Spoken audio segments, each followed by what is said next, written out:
Tenth के chapter 2 के part 2 में आपका स्वागत है दोस्तों। स्टूडेंट्स, आज हम पढ़ेंगे कि understand the chemical properties of acid and basis, यानी कि हम देखेंगे कि क्या क्या केमिकल प्रॉपर्टीज़ होती है एसिड और बेसिस में। तो जैसे कि हम देख सकते हैं बुक में एक्टिविटी दी है, तो एक्टिविटी को छोड़ते हुए हम दूसरी जगह से देखते हैं अच्छी तरह से। तो स्टूडेंट्स देखिए कि प्रॉपर्टीज़ ऑफ एसिड, सबसे पहले हम प्रॉपर्टीज़ ऑफ एसिड देख लेते हैं, जिसमें केमिकल प्रॉपर्टीज़ और फिजिकल प्रॉपर्टीज़ दोनों ही आ जाती हैं। तो आपको पता है कि एसिड्स आर सोर इन टेस्ट। तो फर्स्ट जैसे दिया है इसमें कि acid release a hydrogen ion into water, यानी कि जब भी हम एसिड को अगर वाटर में डिसोल्व करें तो ये हाइड्रोजन आयन देता है एक्वस सॉल्यूशन में। अगर दूसरे हम प्रॉपर्टीज़ की बात करें तो एसिड न्यूट्रलाइज बेसिस इन ए न्यूट्रलाइजेशन रिएक्शन, यानी कि एसिड जब भी न्यूट्रलाइजेशन रिएक्शन, यानी कि एसिड और बेस की जब रिएक्शन होगी तो ये न्यूट्रलाइजेशन रिएक्शन देता है और सॉल्ट और वाटर बनाता है। तीसरी प्रॉपर्टी अगर हम देखें तो एसिड कोरोड एक्टिव मेटल्स, यानी कि एसिड क्या करता है, जो एक्टिव मेटल्स होते हैं उनको कोरोड करता है और जंग लगा के यानी ख़राब करने वाली प्रोसेस एक तरह से होती है जो कोरोजन कहलाती है। फोर्थ पॉइंट आप देख सकते हैं यहाँ पर दिया हुआ है acid turns blue litmus to red, यानी कि एसिड जो होता है वो ब्लू लिटमस को रेड कर देता है। ये प्रॉपर्टीज़ आप सभी को पता ही होगी। फिफ्थ प्रॉपर्टी जो है वो एसिड टेस्ट आर सोर, ये तो सिंपल सी है। इसके अलावा हम एसिड की अगर दूसरी प्रॉपर्टीज़ की बात करें तो ये इलेक्ट्रिसिटी को भी कंडक्ट कर लेता है। इलेक्ट्रिसिटी आप जानते ही हैं स्टूडेंट्स, तो इलेक्ट्रिसिटी को भी कंडक्ट कर सकता है एसिड। एसिड की रिएक्शन अगर हम कहा जाए कि अगर एसिड की रिएक्शन मेटल से होती है, यानी मेटल से अगर एसिड रिएक्ट करते हैं तो क्या होता है, हाइड्रोजन गैस बनती है। यानी कि एसिड और मेटल जब मिलते हैं या फिर रिएक्शन होती है तो हाइड्रोजन गैस H2 गैस निकलती है। तो ये भी एक इसकी केमिकल प्रॉपर्टी। अब हम बात करते हैं प्रॉपर्टीज़ ऑफ बेसिस। तो बेसिस की प्रॉपर्टी अगर हम देखें तो बेसिस की प्रॉपर्टीज़ आप यहाँ पर देख सकते हैं। Bases react with fats to form soap and glycerol, यानी कि बेसिस जब रिएक्ट करता है फैट्स के साथ तो सोप और ग्लिसरॉल बनाता है और ये प्रोसेस सपोनिफिकेशन भी कहलाती है। इसके आगे दिया है कि dilute solution of basis test bitter, यानी कि जो डाइल्यूट सॉल्यूशन बेसिस के होते हैं उनका टेस्ट बिटर होता है।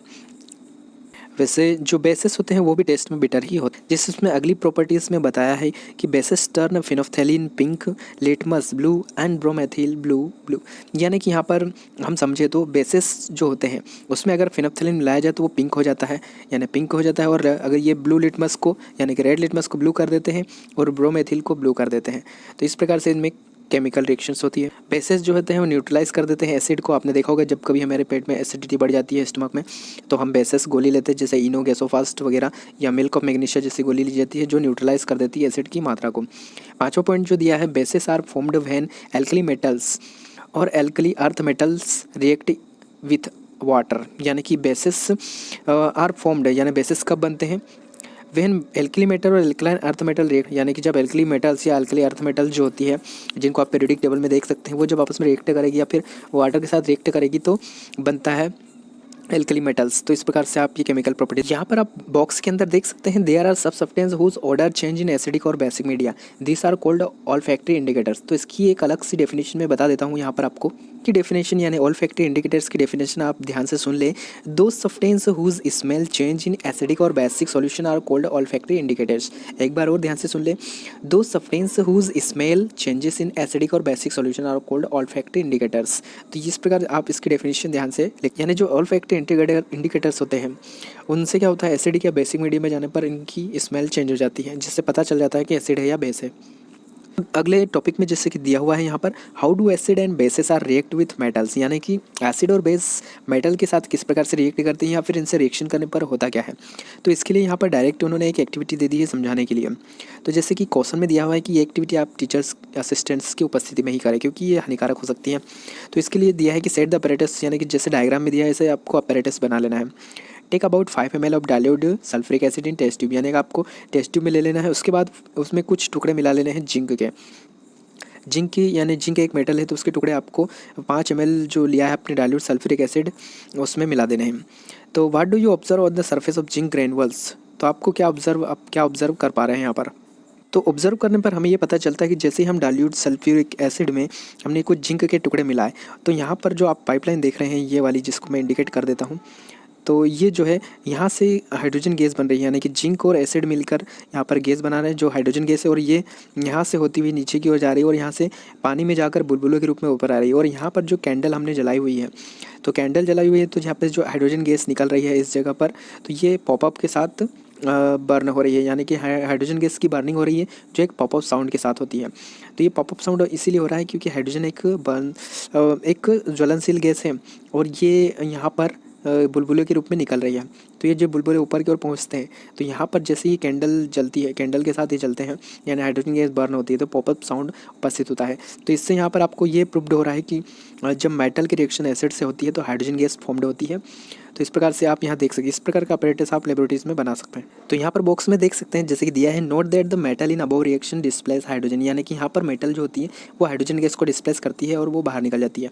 This is in hydrogen gas, यानी कि जो निकल रही है वो गैस है hydrogen gas. The metal combine with the remaining part of acid and form a compound called salt, यानी कि यहाँ पर सॉल्ट भी कुछ क्वांटिटी में बनता है। दस the reaction metal with an acid can be summarised. तो आप यहाँ देख सकते हैं एसिड प्लस मेटल और यहाँ पर साल्ट और हाइड्रोजन गैस बन रही है। तो इस प्रकार प्रोडक्ट के रूप में दो चीज़ें प्राप्त होती है, कुछ क्वांटिटी में साल्ट और हाइड्रोजन गैस निकलती है। तो यहाँ पर ये प्रूव्ड हो चुका है। अब हम आगे देखते हैं, जैसे कि यहाँ पर कुछ एक्टिविटी और दी है, यानी कि आप अगर जिंक नहीं लेना चाहते तो उसकी जगह पर दूसरी चीज़ लेकर टेस्ट कर सकते हैं दूसरे एसिड के साथ। तो ये सब फॉर्मल से रिएक्शन है। अब हम आगे देखते हैं 2.1.3 में जैसे कि दिया हुआ है कि how do metal carbonates and metal hydrogen carbonate react with acid, यानी कि जो मेटल के कार्बोनेट्स होते हैं और हाइड्रोजन कार्बोनेट होते हैं वो एसिड से कैसे रिएक्शन करते हैं, या कि रिएक्शन करने पर क्या चेंज आता है। स्टूडेंट्स, जब एसिड की रिएक्शन मेटल कार्बोनेट से होती है या फिर मेटल हाइड्रोजन कार्बोनेट से होती है तो कार्बन डाइऑक्साइड गैस फॉर्म्ड होती है। इसको हम यहाँ पर नीचे की ओर, यहाँ एक्टिविटी को न पढ़ते हुए हम नीचे की ओर देखते हैं। आप यहाँ पर देख सकते हैं टेस्ट ट्यूब ए में जैसे कि Na2CO3 यानी सोडियम कार्बोनेट लिया है और यहाँ पर HCl यानी हाइड्रोजन क्लोराइड लिया है। तो यहाँ पर इन दोनों रिएक्टेंट के रिएक्शन से यहाँ पर सॉल्ट यानी NaCl बन रहा है और H2O और CO2 गैस बन रही है। तो यहाँ मेन रूप से आप देख सकते हैं कि कार्बन डाइऑक्साइड गैस फॉर्म्ड होती है।